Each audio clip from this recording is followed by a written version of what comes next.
merentas negeri secara haram, polis kena pasti 28 lorong tikus di sempadan Terengganu, Kelantan.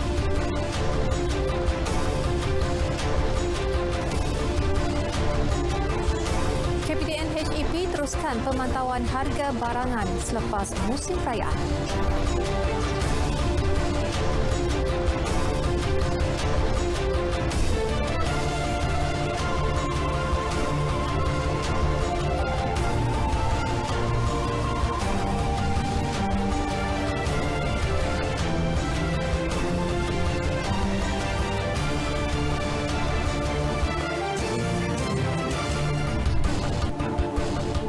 Assalamualaikum dan salam sejahtera. Berita wilayah Khamis 6 Mei 2021 bersama saya Miza Usni Muhammad dan juga rakan jurubahasa isyarat Karunisa Ko Abdullah.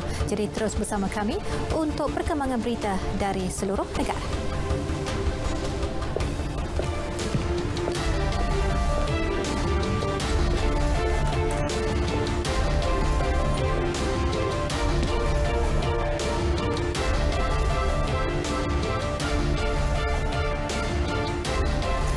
Saudara, seperti biasa lintas langsung negeri-negeri kami mulakan dengan Sarawak dan antara fokus pengusaha peniaga kecil di Sarawak digesa mendigitalkan operasi bersama-sama Nursila Talaha dan diikuti Sabah pula dengan fokus 94 pengamal media di Kota Kinabalu menerima suntikan dos pertama vaksin COVID-19 jenis Sinovac. Lintas langsung akan dibawakan oleh Anisia Daulus dan akhir sekali kita akan bersama Azlina Nordin dari JAKIM membawa fokus pengimarahan masjid-masjid di Malaysia ketika situasi COVID-19 turut dilaksanakan di Brunei, Indonesia dan juga Singapura. Jadi terus setia sejam bersama kami dalam berita wilayah.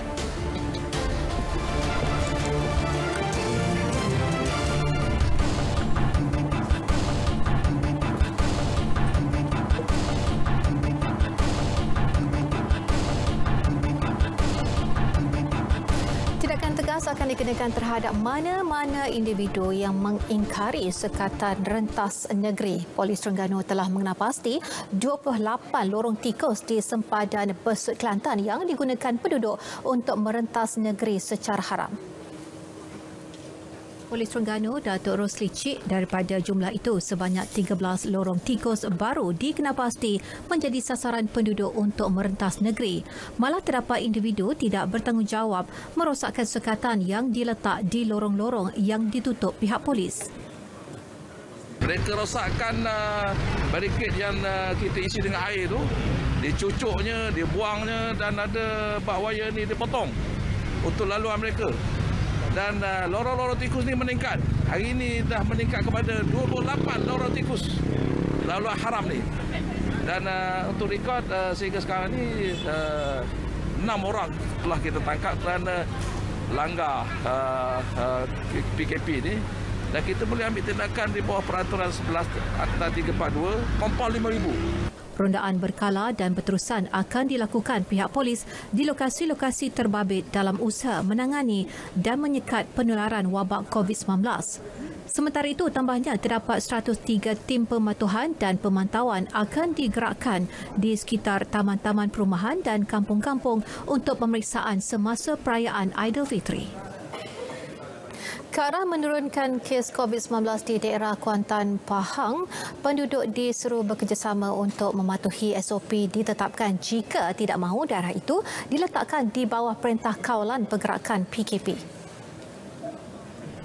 Ketua Polis Negeri Datuk Seri Abdul Jalil Hassan turut mengingatkan orang ramai supaya mematuhi SOP ketika aktiviti berkunjung sempena Aidilfitri termasuk memastikan kehadiran tetamu tidak melebihi 25 orang pada 1 sehingga 3 Syawal di kawasan PKPP. Daripada apa yang pihak polis tahu, jika statistik kes-kes COVID ini meningkat dari masa ke semasa, tidak mustahil jika bandar Kuantan sahaja di PKP kan sepenuhnya. Tetapi saya akan lihat juga bersama-sama dengan Task Force Kerajaan Negeri sama ada statistik ini menurun, insya-Allah langkah tersebut akan ditangguhkan sementara.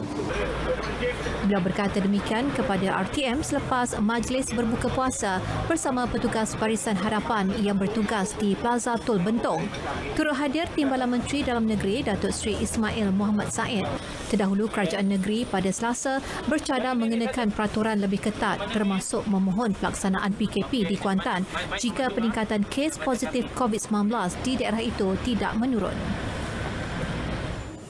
7 individu didakwa di Mahkamah Session Ipoh hari ini atas pertuduhan terbabit kumpulan jenayah terancang geng Nadan Kumar melibatkan samun berkumpulan dan pecah rumah sejak 2018. Tertuduh guna sigaran Muhammad Firdaus Abdullah, S. Rahuljit Singh, P. Kamaraj, N. Pubalan dan S. Kumaran dan J. Prem bagaimanapun tidak membuat sebarang pengakuan. Kesemua mereka berusia 23 hingga 35 tahun itu mengangguk faham sebaik sahaja pertuduhan dibacakan secara berasingan oleh jurubahasa mahkamah di hadapan Hakim Nur Hashimah Khalid. Berdasarkan kertas pertuduhan, kesemua mereka didakwa menjadi ahli kumpulan jenayah terancang geng Nadan Kumar dalam daerah Kinta antara Ogos 2018 hingga Februari 2020. Pertuduhan dibuat mengikut Seksyen 130V-1 Kanun Kesiksaan Akta 574 yang memperuntukkan hukuman penjara maksimum 20 tahun jika sabit kesalahan. Mahkamah menolak permohonan ikat jamin semua tertuduh atas alasan perkara itu boleh dibuat di Mahkamah Tinggi ketika kes dipindahkan. Mahkamah menetapkan 8 Jun untuk sebutan semula kes. 2 kilang pemrosesan makanan kotor dan mencicikkan di arah tutup. Pemilik kedua-dua premis turut di kompaun. Kedua-dua kilang terletak di Bukit Pancur seberang Perai Selatan di serbu bahagian keselamatan dan kualiti makanan BKKM, Jabatan Kesihatan Pulau Pinang dengan kerjasama Kementerian Perdagangan Dalam Negeri dan Hal Ehwal Pengguna serta Polis. Puan kita pada pagi ini sebanyak 2 premis kilang yang kita definisikan sebagai kilang berdasarkan kepada risikan dan yang telah pasukan kita lakukan. Kita dapati terdapat 1 kilang yang beroperasi dalam keadaan yang tak higien. Okey, dengan pemeriksaan tersebut kita mendapati terdapat sebuah lagi kilang bersebelahan dengan kilang yang kita dapat kita buat sebandu dan kita masuk juga, dan untuk pemeriksaan pada pagi ini 2 buah kilang iaitu kilang makanan. Tambahnya kilang pertama pernah diarah tutup 2 minggu lalu dan selepas pemeriksaan kali ini, tahap kebersihan didapati masih tidak memuaskan. Hasil pemeriksaan, pemilik kilang turut membuat kesalahan menipu alamat premis pada label produk.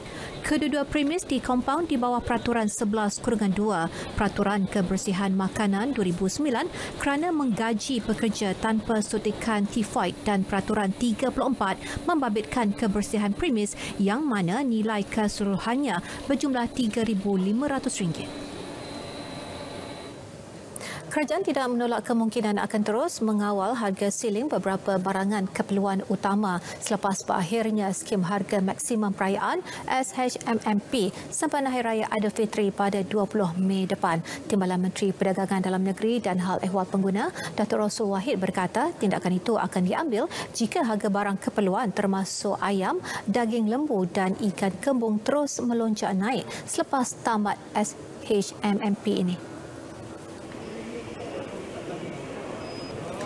Menurut Datuk Rasul, meskipun bukan musim perayaan, pihaknya mempunyai kuasa untuk terus mengawal harga siling barangan keperluan berkenaan bagi menjaga kebajikan para pengguna. 20 Mei. Tapi kalau naik juga, kita boleh buat juga. Harga ini walaupun tidak musim perayaan. Mana komitmen kita tak tunggu saja musim perayaan, tengok kalau harga dah melampau dan tak sepatutnya berlaku, maka kita ada kuasa, ada prerogatif untuk kita kontrol harga tersebut. Bukan musim perayaan saja kita boleh buat. Datuk Rosul ditemui pemberita selepas memantau sebuah pasaraya di Bandar Baharu, Kijal. Dalam perkembangan berkaitan, Datuk Rosul memaklumkan sehingga 21 April 2021 lalu, sebanyak 203 kes kegagalan pematuhan peraturan SHMMP Hari Raya Aidilfitri direkodkan. Antara kesalahan dikenal pasti ialah tidak mempamerkan tanda-tanda harga, gagal menggunakan tanda harga merah jambu dan menjual melebihi harga maksimum. Pasukan penguatkuasaan kementeriannya turut menyita pelbagai barangan bernilai lebih RM20,000 dan mengeluarkan kompaun bernilai lebih RM30,000. Tunku Besar Tampin, Tunku Syed Razman, Tunku Syed Idrus Al-Qadri bersama-sama isteri Cik Puan Isri Anin Sobari hari ini menerima suntikan vaksin dos pertama jenis Pfizer di Hospital Tampin. Yang teramat mulia Tunku Syed Razman berkata orang ramai tidak perlu gusar dengan jenis vaksin yang telah ditetapkan oleh kerajaan kerana ia mempunyai perlindungan efektif bagi mengekang penularan wabak COVID-19. Saya menyeru kepada orang ramai supaya mendaftar untuk mendapatkan suntikan vaksin sekaligus menjayakan pelan imunisasi COVID-19 kebangsaan. Dengan mendapatkan suntikan vaksin, lebih ramai dapat dilindungi. Namun walaupun telah disuntik, kawalan kendiri masih perlu dipraktikkan dan teruslah mematuhi SOP. Saya menyeru kepada semua rakyat Malaysia supaya mengambil vaksin ini. Kita mesti jaga diri kita mesti jaga anak-anak dan keluarga dan orang terdekat, orang yang kita sayangi. Jadi dengan menjaga kesihatan kita, mengambil vaksin ini, kita menyelamatkan bukan sahaja diri kita, malah keluarga dan orang yang kita sayangi. Yang teramat mulia dan isteri yang tiba di Balai Pelawat Hospital Tampin kira-kira pukul 10.10 pagi. Sebelum itu, menjalani proses saringan suhu serta merekodkan kehadiran menggunakan aplikasi MySejahtera. Jabatan Bomba dan Penyelamat Malaysia JBPM Perlis menerima 846 panggilan kecemasan bagi tempoh Januari hingga semalam. Daripada jumlah berkenaan 356 melibatkan kes kebakaran, 128 kes penyelamatan dan hanya 2 kes khidmat kemanusiaan. Menurut pengarahnya, Penguasa Kanan Bomba 1, Ruhisha Haris, jumlah kes dikendalikan pegawai dan anggotanya menunjukkan penurunan 20% berbanding lebih 1,000 kes bagi tempoh sama tahun lalu. Kami di Jabatan Bomba membuat persediaan yang lebih rapilah, di mana kita telah mengarahkan semua balai-balai seluruh negeri polis agar mempersiapkan terutamanya dari segi logistik keperluan logistik iaitu jentera dan juga peralatan-peralatan kebombaan supaya semua peralatan tersebut berada dalam siap siaga dan boleh digunakan pada bila-bila masa. Juga kita mempersiapkan seramai 216 orang anggota dan pegawai kita dalam melaksanakan tugas-tugas hakiki.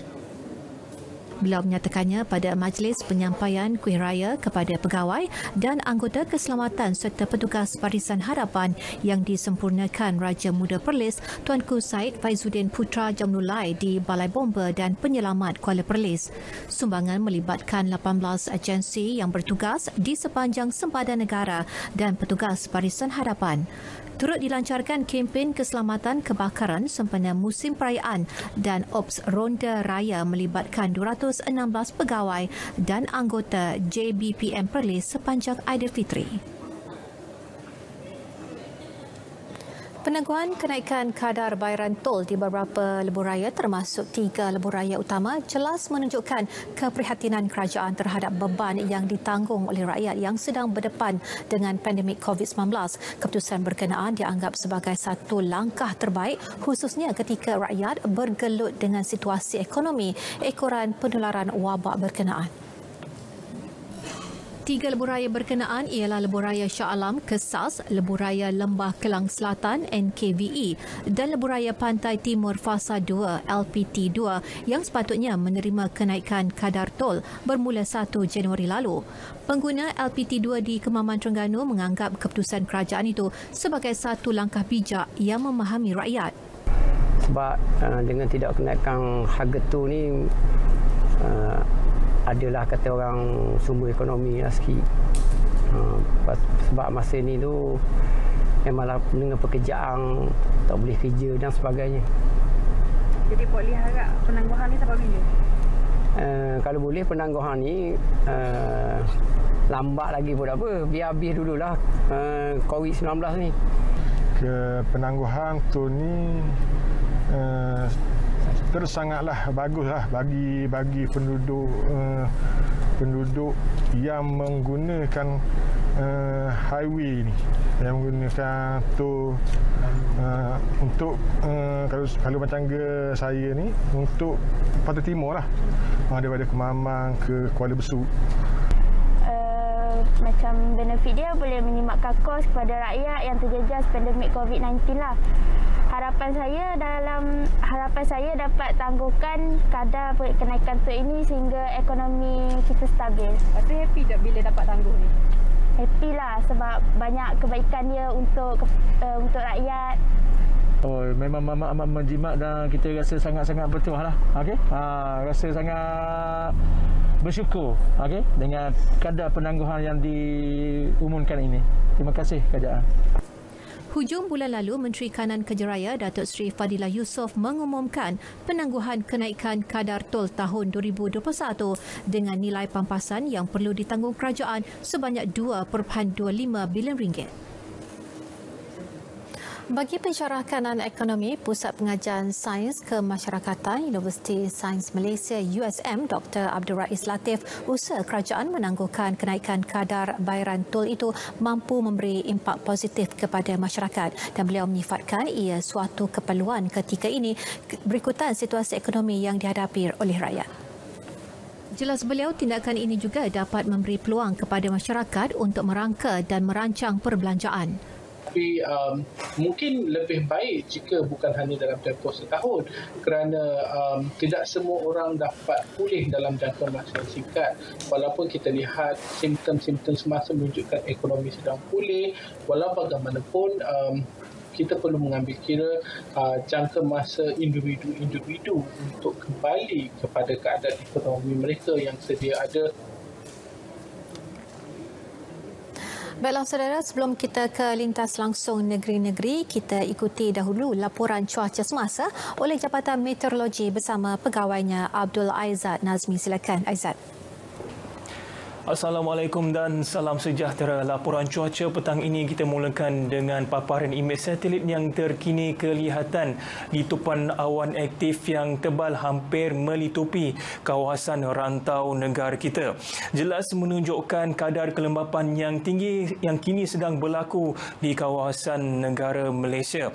Dengan rata-rata tempat, keadaan suhu maksima adalah rendah iaitu sebanyak 33 darjah Celsius ke bawah kecuali kawasan Pulau Bangi iaitu bahagian Kudat negeri Sabah dengan rekod bacaan 33.7 darjah Celsius pada hari ini. Dan keadaan kadar kelembapan yang tinggi ini boleh berterusan sehinggalah penghujung minggu ini. Bagi paparan imej gemar radar yang terkini pula kelihatan hujan lebat berserta ribut petir berlaku di kawasan sekitar negeri-negeri utara Semenanjung seperti negeri Perlis, Kedah, Pulau Pinang dan juga negeri Perak. Juga termasuk di kawasan sekitar Jajahan negeri Kelantan dan juga Terengganu dan juga di daerah Maran, Rompin dan juga Bera memasuki ke daerah Jempol negeri Sembilan. Dan juga hujan semakin reda di kawasan sekitar daerah Tangkak, Muar dan juga Segamat negeri Johor. Manakala di Sabah dan juga Sarawak, hujan di 1-2 tempat lebih menumpu di kawasan sekitar bahagian Seri Aman, Bintulu, Miri, Limbang dan juga hampir terdapat di kesemua bahagian negeri Sabah. Manakala ramalan cuaca malam ini pula Met Malaysia menjangkakan hujan yang berlaku di kawasan sekitar utara negeri Semenanjung boleh berterusan sehinggalah ke tengah malam hari ini. Diikuti di kawasan sekitar negeri Pahang iaitu melibatkan daerah Rompin dan juga Bera, termasuklah negeri Sembilan, Melaka dan juga kawasan tengah dan juga utara Sarawak. Tidak lupa juga ia boleh memasuki di kawasan Sabah Barat. Pada malam malam ini. Sekian dahulu laporan cuaca buat petang ini. Dapatkan informasi cuaca di www.met.gov.my dan juga media sosial kami melalui Facebook, Instagram dan juga Twitter. Saya Abdul Aizat. Assalamualaikum.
Kembali. Pengusaha perniagaan kecil di Sarawak digesa mendigitalkan operasi untuk kelangsungan perniagaan masing-masing sesuai dengan situasi memerlukan ketika ini. Jadi lintas langsung dari negeri Bumi Kenyalang, kita terus saja bersama Nursila Talaha di sana. Silakan Nursila.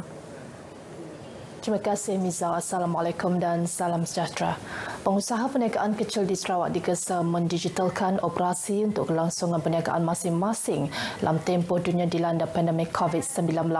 Menteri Pembangunan, Usahawan dan Koperasi Datuk Seri Dr. Wah Junaidi Tuanku Jaafar berkata, dengan peningkatan kes COVID-19 dan pergerakan terhad, berikutan pelaksanaan Perintah Kawalan Pergerakan di sebahagian besar negara adalah sukar untuk meramalkan keadaan kembali ke zaman pra-pandemik. Berikutan pertemuan beliau bersama pelbagai kumpulan dan organisasi yang mewakili pengusaha perniagaan di negeri ini, Datuk Seri Dr. Wan Junaidi mendapati bahawa kebanyakannya dipengaruhi oleh keadaan semasa yang bergantung dengan sektor pelancongan. Justeru katanya adalah sangat penting bagi perniagaan untuk mengambil tindakan yang diperlukan iaitu ke arah digital atau berisiko terpaksa menutup kedai. Jelas Datuk Seri Dr. Wan Junaidi di Kuching, ramai pengeluar produk Sarawak seperti kek lapis dan terubuk masin mengalami kesukaran pada masa ini kerana ketiadaan pelancong ke negeri ini. Oleh itu, pengusaha perniagaan kecil digalakkan menceburi perniagaan dalam talian supaya dapat menjangkau potensi pelanggan bukan sahaja di Malaysia tetapi juga di peringkat global.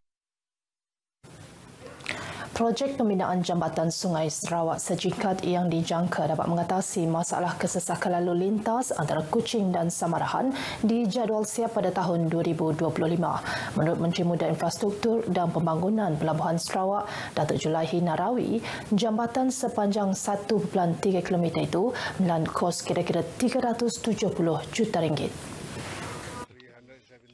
Dedah Datuk Julaihi Narawi, di samping pembinaan jambatan itu, terdapat dua lagi projek yang akan dibangunkan iaitu projek naik taraf Jalan Tanjung Bako menuju ke Jambatan Sungai Sarawak sejingkat. Jalan sepanjang 220 meter itu akan dinaik taraf menjadi jalan raya dua lorong mengikut piawaian JKR R5. Manakala satu lagi projek adalah pembinaan sebuah jalan baru menuju ke Jambatan Batang Semerahan iaitu sepanjang 7 km. Bercakap kepada pemerintah selepas mengadakan lawatan ke tapak projek jambatan tersebut, Datuk Julaihi berkata projek itu dibiayai sepenuhnya oleh kerajaan negeri. Ia sekaligus menunjukkan kerajaan negeri di bawah pimpinan Ketua Menteri Datuk Patinggi Abang Johari Tun Openg komited memastikan hubungan jalan pesisir disiapkan sepenuhnya. Program Outreach Sejambak Kasih menyantuni 50 orang penerima terpilih di Sarike dalam meringankan beban menjelang sambutan perayaan Aidilfitri dan Gawai. Menteri Muda Pembangunan Bandar, Pentadbiran Tanah dan Alam Sekitar, Datuk Len Talib Saleh berkata program inisiatif Jabatan Kebajikan Masyarakat JKM Sarawak ini menyediakan sumbangan berupa makanan selain wang tunai. Menurut Datuk Len, program kali ini tampil dengan konsep berbeza iaitu melakukan penyerahan sumbangan secara terus ke rumah setiap penerima. Walaupun tidak ada keadaan COVID tetapi kita memerlu memang ada kita tidak nafikan memang ada masyarakat kita yang masih tidak berkemampuan untuk kelangsungan hidup mereka, tetapi program ini melalui Jabatan Kebajikan Masyarakat memang kita mahukan program ini dijalankan dan kalau boleh diperluaskan lagi. Tambahnya, terdapat banyak lagi program serupa sedang giat dilaksanakan oleh kerajaan negeri dan kerajaan persekutuan dalam membantu rakyat yang kurang berkemampuan. Datuk Len merangkap Ahli Dewan Undangan Negeri Kuala Rejang berkata demikian kepada pemberita semasa pengagihan bantuan kepada penerima secara simbolik di Sarike. Sementara itu, seramai 1,878 penerima yang tidak diliputi menerusi program ini telah dikreditkan wang tunai RM100 ke akaun bank masing-masing. Syawal kali ini lebih bermakna kepada keluarga 7 beranak di Kampung Jaya Bakti di Kuching selepas mendapat rumah sejahtera Pantai Damai. Bagi Awang Termizi, Awang Mahani 38 tahun bekerja sebagai nelayan. Beliau bersama isterinya Amiza Madsah 39 tahun bersama 7 orang anak berumur lingkungan 2 tahun hingga 17 tahun sebelum ini tinggal bersama abangnya sebelum menetap di rumah kontena selama setahun. Rumah ini dibina lebih sebulan dengan kos RM52,000 lengkap dengan kemudahan 3 bilik tidur selain ruang tamu, dapur dan bilik air. Syukur Alhamdulillah lah. Dapat rumah baru tu. Jadi senang lah. Tu atur kami beli. Lepas tu rasa macam si selesa lah. Jadi ada rumah tu rasa selesa sikit. Syukur lah. Bantuan di kampung karyawan yang terlibat lah. InsyaAllah ada rezeki terkait tu lah. Bagi ada rumah tu lah.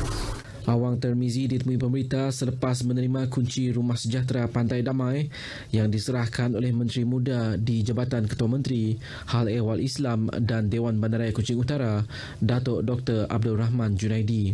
Jelas Datuk Dr. Abdul Rahman, peruntukan bagi projek ini diperoleh dari Pusat Khidmat iaitu peruntukan bagi program yang dibatalkan ekoran pandemik COVID-19. Manakala pemilihan mengikut cadangan Jawatankuasa Kemajuan dan Keselamatan Kampung JKKK. Ini adalah rumah yang ketiga yang telah pun kita bina dengan sempurna apabila program ini bermula pada tahun lepas. Rumah yang pertama yang kita bina ialah di Kampung Orang Panggil Bahasa 1, manakala rumah yang kedua ialah di Kampung Buntal, dan ini rumah yang ketiga, insyaAllah yang keempat di Kampung Temedak dan kelimanya di Kampung Rampangin. Menurut Datuk Dr. Abdul Rahman, merangkap Ahli Dewan Undangan Negeri Pantai Damai, program tersebut mungkin akan diteruskan pada masa akan datang sekiranya mendapat permintaan daripada penduduk kampung. Majlis Kebajikan dan Sukan anggota-anggota Kerajaan Sarawak Maksak bahagian Bintulu dan Yayasan Anti Rasuah Malaysia YARM Sarawak telah menyerahkan 20 kotak air mineral kepada Jabatan Kebajikan Masyarakat JKM bahagian Bintulu. Yang Pengerusi YARM Sarawak Harun Hatta merangkap Setiausaha Maksak bahagian Bintulu berkata kebanyakan aktiviti Maksak bahagian Bintulu pada tahun ini lebih menjurus kepada aktiviti sosial dan kerja amal selain membantu petugas Barisan Harapan dan masyarakat setempat yang terjejas dengan pandemik COVID-19. Harun berkata lagi pihaknya bercadang mengagihkan sumbangan kepada petugas Barisan Hadapan khususnya anggota keselamatan yang menjalankan tugas semasa perayaan Hari Raya Aidilfitri di 4 sekatan jalan raya ini nanti. So this is part of our program side initiative, which is we give some of our sumbangan maksak kepada Jabatan Kebajikan dan Kebajikan sendiri yang akan menyalurkan bantuan tersebut kepada golongan sasar yang telah dipilih oleh mereka lah. Menurut beliau, sumbangan ini juga untuk menghargai jasa dan pengorbanan petugas Barisan Hadapan yang telah banyak membantu untuk memerangi wabak pandemik COVID-19 ini. Sekian berita dari Sarawak, kita kembali bersama Miza di Angkasa Puri. Silakan. Baik, terima kasih Nur Sila. Pengamal media di Sabah terima suntikan vaksin pada program imunisasi COVID-19 fasa 2. Jadi untuk bertanya, kita langsung ke Kota Kinabalu bersama Anisia Daulus di sana. Silakan Anisia. Baik Miza, terima kasih. Assalamualaikum dan salam hormat. Kira-kira 94 pengamal media di Kota Kinabalu menerima suntikan dos pertama vaksin COVID-19 jenis Sinovac hari ini. Program vaksinasi fasa kedua tersebut dilaksanakan di Hospital Queen Elizabeth HQE 2 Kota Kinabalu. Pada hari ini, insya-Allah kita menjangkakan sekitar 94 orang akan divaksin di pusat vaksinasi Hospital Queen Elizabeth II hari ini, dan setakat ini kehadiran amat memberangsangkan dan alhamdulillah segalanya berjalan dengan lancar. Sementara itu, Presiden Persatuan Wartawan Sabah Datuk Muguntan Vanar menzahirkan terima kasih kepada kerajaan negeri kerana meletakkan pihak media sebagai antara barisan hadapan menerima vaksin. More than 330 media personnel all over Sabah are getting this vaccination. Tawau, Sandakan, and I think Labuan, quite a number of them have got the vaccination already. So now it is KK that we are getting it. We are very thankful for it because we are always exposed wherever we go. Turut menerima suntikan vaksin berkenaan warga RTM Sabah termasuk wartawan dan penyampai radio. Apa yang kita boleh kongsikan bagi pengalaman diri saya sendiri, apabila mendapat tahu untuk mendapatkan suntikan vaksin pertama, dos pertama hari ini, sejak semalam saya kurangkan aktiviti untuk memberikan lebih banyak tenaga hari ini dan fokus tanpa ada sebarang gangguan emosi dan fizikal. Dan kami semua berasa gembira sebab dapat mengambil bahagian dalam program imunisasi vaksin kebangsaan. Dan saya harap lebih ramai masyarakat di luar sana untuk sama-sama menjayakan program ini bagi memutuskan rantaian COVID-19. Ini adalah usaha kita untuk kita menjaga diri dan melindungi semua. Apatah lagi saya pernah menjadi seorang pesakit positif COVID-19 ini dan saya sendiri sudah melalui pengalaman bagaimana kepayahannya apabila kita mengalami ataupun dijangkiti virus ini. Semestinya saya juga tidak mahu melepaskan peluang ini. Projek pembinaan Balai Bomba dan Penyelamat di Nabawan yang kini mencapai 35% dijangka akan siap sepenuhnya tahun depan. Pengarah Jabatan Bomba dan Penyelamat JBPM Sabah, Muhammad Ali Ismail berkata, projek tersebut berdepan sedikit kelewatan berikutan pembinaan terhenti ketika Perintah Kawalan Pergerakan PKP di kawasan berkenaan sebelum ini.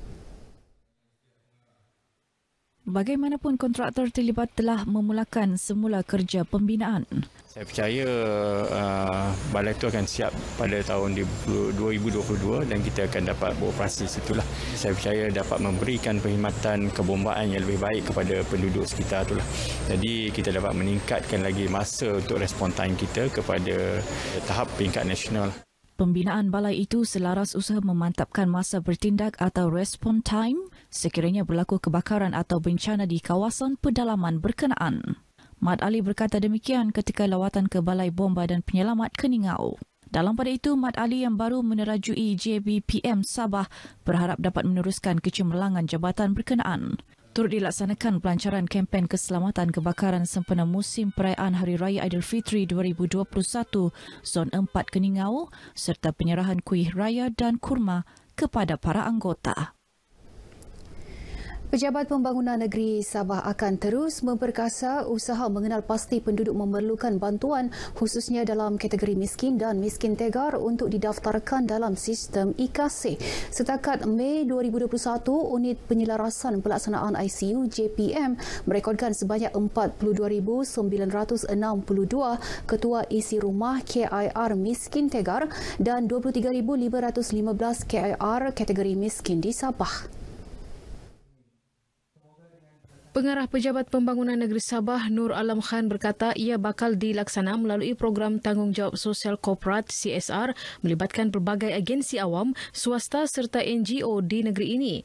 tapi kita akan terus lagi usaha lagi bersama dengan kerajaan negeri dan juga di pejabat-pejabat daerah lah untuk memastikan data IKC kita ni adalah sebagaimana cerminan yang sebenarnya berlaku di Sabah sekarang ni lah. Nur Alam ditemui RTM dalam program I Care For You menyantuni kanak-kanak keluarga asnaf di Kota Kinabalu. Inisiatif lain turut dijalankan ICU JPM dalam mendekati rakyat memerlukan ialah penyampaian bantuan alat-alat perubatan, pemadanan pekerjaan, pendidikan, latihan dan bakul makanan. Pengorbanan pasukan keselamatan menjaga keamanan negara bukan perkara yang mudah untuk dilaksanakan, khususnya dalam bulan Ramadan dan musim perayaan. Justru jasa dan bakti mereka wajar diberi penghargaan semua lapisan masyarakat. Bagi merasai sendiri penugasan dijalankan pasukan keselamatan, Yayasan Dakwah Islamiah Malaysia Yadim Sabah membawa rakan media berbuka puasa bersama warga polis marin wilayah 4 Sabah di perairan Kota Kinabalu. Inilah masa untuk kami menghargai khidmat bakti frontliners ini, iaitu polis.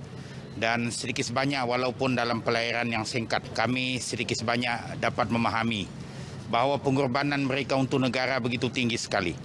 Mereka berbuka puasa bersahur di laut.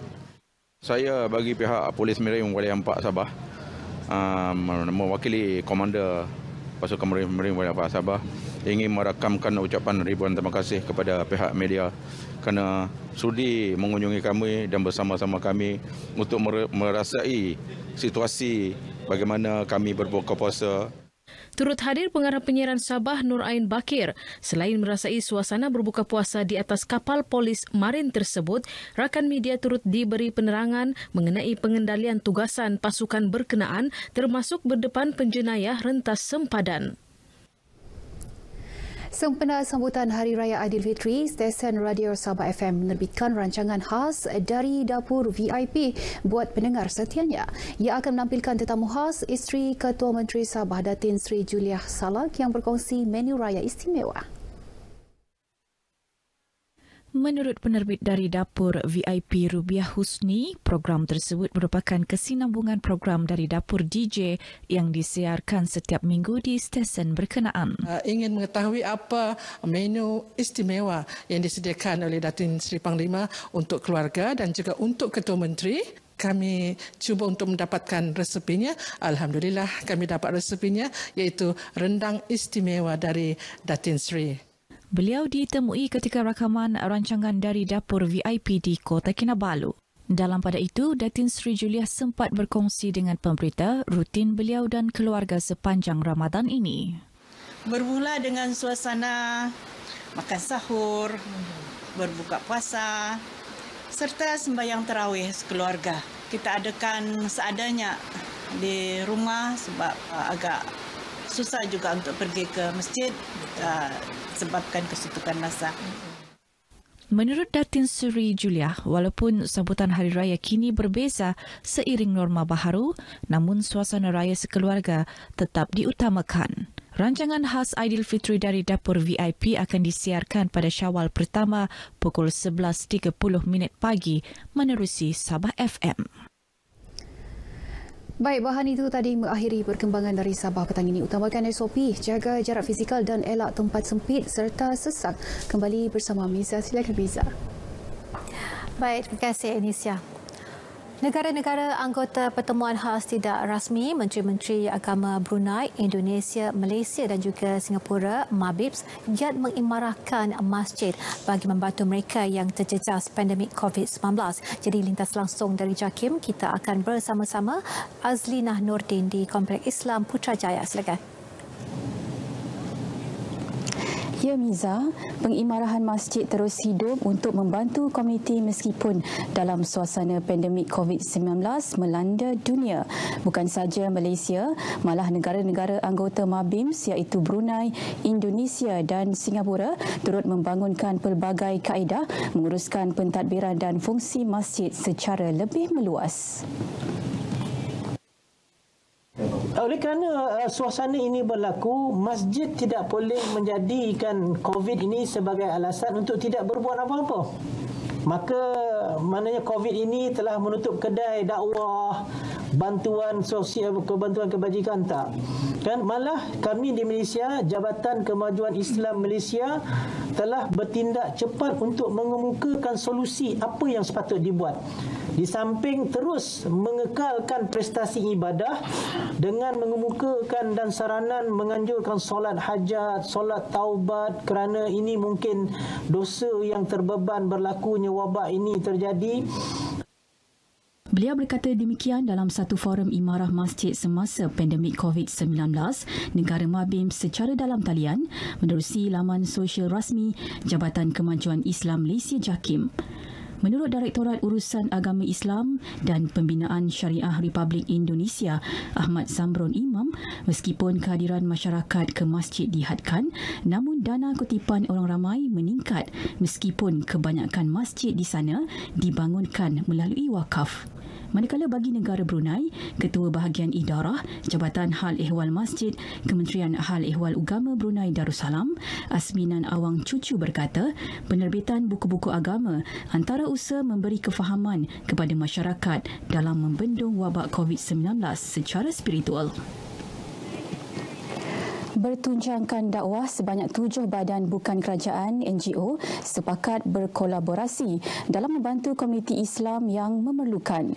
Yayasan Dakwah Islamiah Malaysia Yadim, Yayasan Izi Prihatin, Yayasan Al-Khairiyah Kelantan serta Majlis Perundangan Pertubuhan Islam Malaysia MAPIM menjadikan bantuan yang disalurkan lebih bersasar dan sistematik.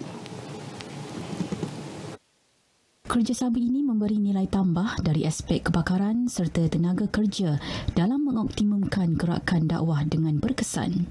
Kombinasi antara semua NGO-NGO yang kita ada pada hari ini, 7 NGO lain tu, sebenarnya kami berpaksi kepada dakwah lah, untuk dakwah keseluruhannya, insyaAllah.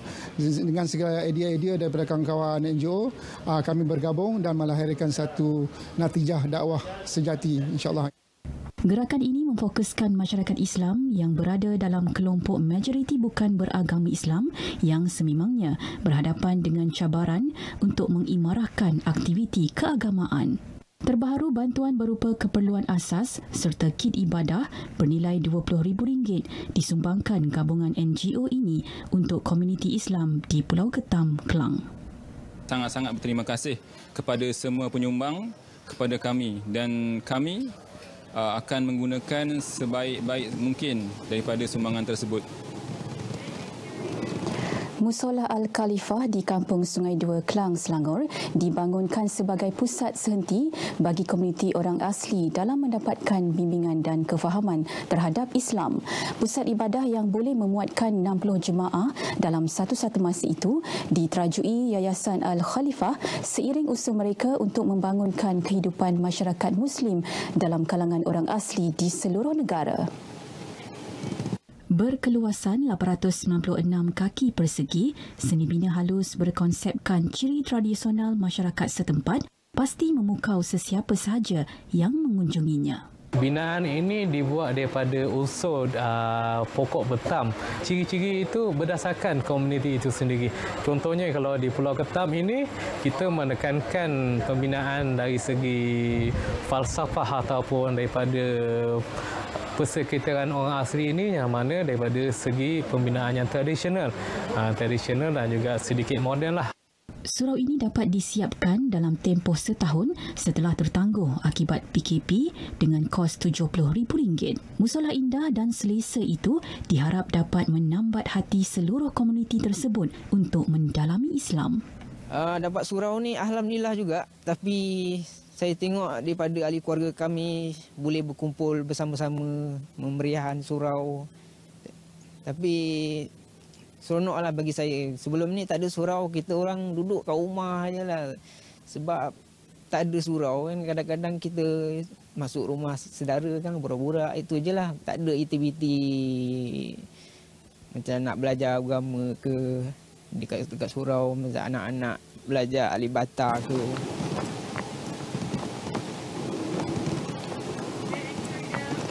Bahan itu mengakhiri lintas langsung dari Kompleks Islam Putrajaya hari ini. Berbaki kurang dari seminggu, Ramadan bakal meninggalkan kita. Jangan lupa untuk menunaikan rukun Islam keempat, iaitu membayar zakat. Kembali ke Angkasa Buri bersama Miza. Silakan. Baik, terima kasih Azlina. Ketua Angkatan Bersatu Anak Muda Armada Kelantan, Datuk Muhammad Amin Ridwan Abdul Aziz meninggal dunia dipercayai akibat serangan jantung kira-kira pukul 6 pagi tadi. Allahyarham menghembuskan nafas terakhir pada usia 36 tahun. Isteri Allahyarham Datin Nurul Fazrina Muhammad Razali, 35 tahun, berkata arwah seorang yang sihat dan tidak pernah mengadu sakit. Menceritakan detik kejadian, beliau berkata Allahyarham sedang bersahur dan secara tiba-tiba mengalami sesak nafas. Masa dia balik daripada KL, dia balik tu, dia tu peluk anak-anak dia. Dia kata, Papa rindukan anak-anak, macam nak duduk dengan anak-anak je. Dia gitu je lah. Jenazah Allahyarham dikebumikan selepas asar di tanah perkuburan Islam Kampung Beta Pohon Buluh, Pasir Mas. Allahyarham meninggalkan 2 isteri dan 8 anak. Sementara itu, Ketua Armada Nasional Wan Ahmad Faizal Wan Ahmad Kamal menyifatkan pemergian Allahyarham satu kehilangan besar buat armada. Arwah memang seorang pemimpin masyarakat. Ya, beliau adalah sayap kanan saya di Kelantan, di Pantai Timur. Antara pemimpin armada yang senior umurnya, pengalamannya, seorang pelajar daripada Malay College, Mantap Melayu Kuala Kangsar. Jadi seorang yang memang berkaliber lah.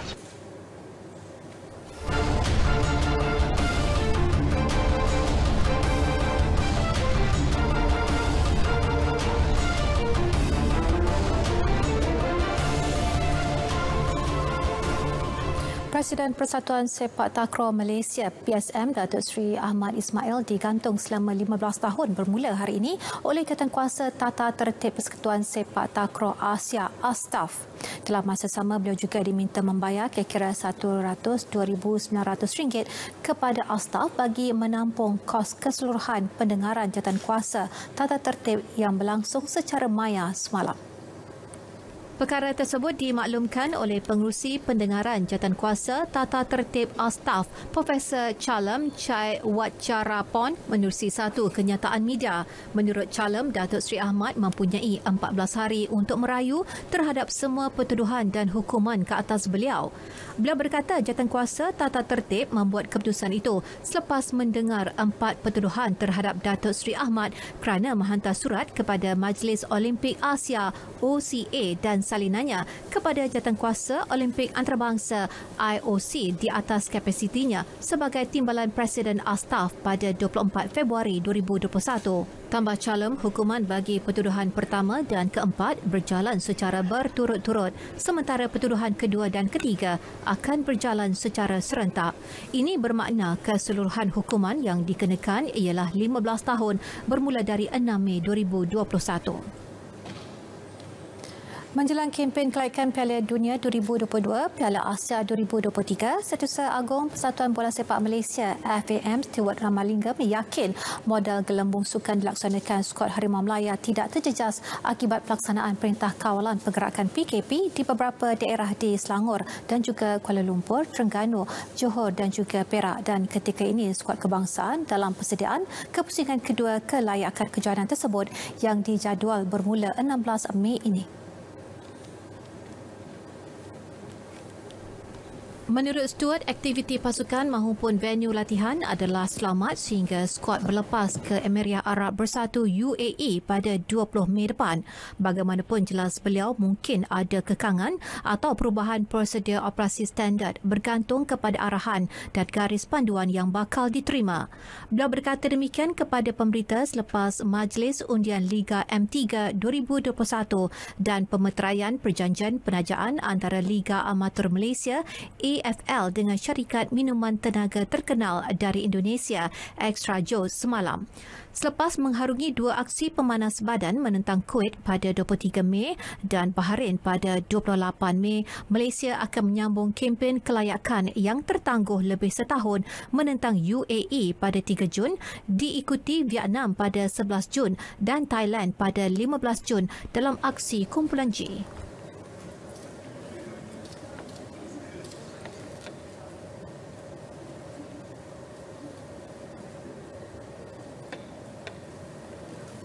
Secara puratanya, Majlis Bandaraya Kuala Terengganu merekodkan kutipan 250 tan sampah sehari melibatkan daerah Kuala Terengganu dan Kuala Nerus dan angka tersebut bertambah kepada 280 tan semasa Ramadan dan musim perayaan. Justeru Universiti Malaysia Terengganu UMT dengan kerjasama Pusat Pemrosesan Minyak Pat Hopes MBKT dan Pusat Pemrosesan Plastik Sin and Gas tampil dengan projek eSmart Recycle yang mampu menukar 1 tan sampah kepada 1 tan diesel. Kita ikuti laporan yang telah disediakan oleh Norazila Ahmad Sani. Ketua Penyelidik Projek eSmart Recycle, Dr. Nurul Huda Abdul Kadir berkata, inovasi dengan kaedah yang mudah dan selamat itu mengguna pakai mesin bernilai RM5 juta ciptaan tempatan. Kami juga menyediakan macam pekerjaan scavengers lah, ya, untuk kutip-kutip sampah di household area ataupun neighborhood area, yang mana daripada sampah sarap tu merata-rata, jadi kita kutip dan dibersihkan dan dijual kepada kami. Jadi masyarakat dapat menjana pendapatan lah. Menurut Pengurus Besar Syarikat Singas, Insinyur Ahmad Zaim Muhammad Adan, teknologi penguraian 1 tan plastik itu dapat menghasilkan 1 tan diesel dalam masa sehari. Secara keseluruhannya, proses tersebut mengambil masa selama 4 jam. Sasarannya sebelum hujung tahun ini, 100 komuniti nelayan di Tok Jembal Kuala Nerus mampu bekerjasama dengan membantu mengutip sisa buangan plastik di pantai untuk dijadikan minyak diesel bagi kegunaan bot mereka. Yang plastik ini bila kita ambil balik dan kita kumpulkan dan kita jadikan bahan sebagai feedstock, bahan input kepada pemrosesan, kita boleh hasilkan diesel.